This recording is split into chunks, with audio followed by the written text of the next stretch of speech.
এই যে ভারত পাকিস্তান যুদ্ধে আজকে ভারতে যা যা ঘটছে, গতকালকে পাকিস্তানে ঘটছে, আবার পাকিস্তান যে প্রস্তুতি নিছে জবাব দেওয়ার জন্য, তো স্বাভাবিক ভারতের যে সাধারণ মানুষগুলা তারা ভয় পাচ্ছে। যেমনটা গতকালকে পাকিস্তানের মানুষ বলতেছিল তারা কিয়ামত দেখছে, তো এই কিয়ামতকে আবার ফিরে আসবে না? আবার আসবে।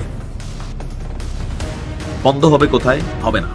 কেননা এখানে দুর্নীতির একটা বিশাল স্টোরি হবে, বিলিয়নস অফ ডলার খরচ হবে।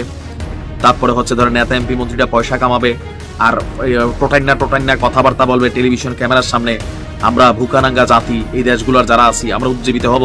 কিন্তু আসলে যে দেশ ধ্বংসের দিকে যাবে সেটা বোঝার জন্য যখন সময় আসবে তখন বহুত কিছু নাই হয়ে যাবে।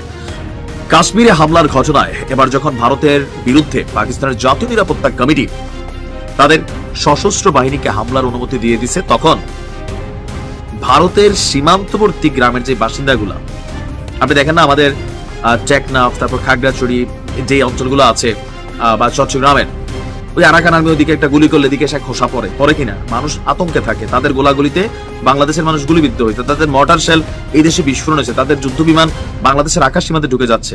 ঘটনা ঘটছে না? ঘটছে। তো ওই এলাকার থেকেও মানুষ ভয় পাইয়া, আমাদের এলাকার মানুষ, প্রশাসন বলছে আপনারা গ্রাম ছেড়ে চলে যান, ভারতে তো যুদ্ধ চলে। এই উত্তেজনায় এখন ভারতের যারা সীমান্তবর্তী গ্রামের বাসিন্দাগুলো আছে তাদের জন্য কিছু বাংকার নির্মাণ করা হয়েছিল। পাকিস্তানেও সরকার এগুলা করে দিয়েছে, কিন্তু এগুলার উপর ভরসা পাচ্ছে না গ্রামের মানুষ। প্রাণ বাঁচানোর তাগিদে গ্রামের পর গ্রাম ছেড়ে পালাচ্ছে ভারতীয়রা নিরাপদ একটা জায়গার উদ্দেশ্যে, হয়তো আত্মীয় স্বজন। সরকার কি বাংকার টাঙ্কার শেল্টার দিছে জানি না। ব্রিটিশ গণমাধ্যম বিবিসির এক প্রতিবেদনে এই তথ্যে বলা হয়েছে সীমান্তের একেবারে ধার গ্যাসে অবস্থিত সালামাবাদ গ্রামে আতঙ্ক ছড়িয়েছে। এর পাশাপাশি আরো কয়েকটি গ্রাম আপনার মোটামুটি খালি। সীমান্তে প্রচন্ড গোলাবর্ষণের ফলে এই মুহূর্তে সেখানে মানুষ যারা আছে তাদের গরু ছাগল যা আছে সবকিছু নিয়ে মোটামুটি এক ধরনের রিফিউজি অবস্থায় আছে। এই গ্রামটা যেন একটা ভুতুরে জনপদে পরিণত হয়েছে। বিবিসির বক্তব্য হচ্ছে যে সকালবেলায় পাকিস্তানের ছোড়া আর্টিলারি শেল বিস্ফোরণে একাধিক বাসিন্দা আহত হয়েছেন, নিহত হয়েছেন। তাদের বারমুলা হাসপাতালে নিয়ে যাওয়া হয়েছে। বিস্ফোরণের পর গ্রাম জুড়ে ধোঁয়া ছাই, বহু বাড়ি এখনো জ্বলছে, কিন্তু তাদের কেউ আর পাশে নেই, মানে তাদের সাথে আর কেউ নাই। গ্রামের প্রত্যক্ষদর্শীরা বলছেন যে 85% মানুষ এই গ্রামগুলোর আশেপাশে যারা আছে পালিয়ে গেছে।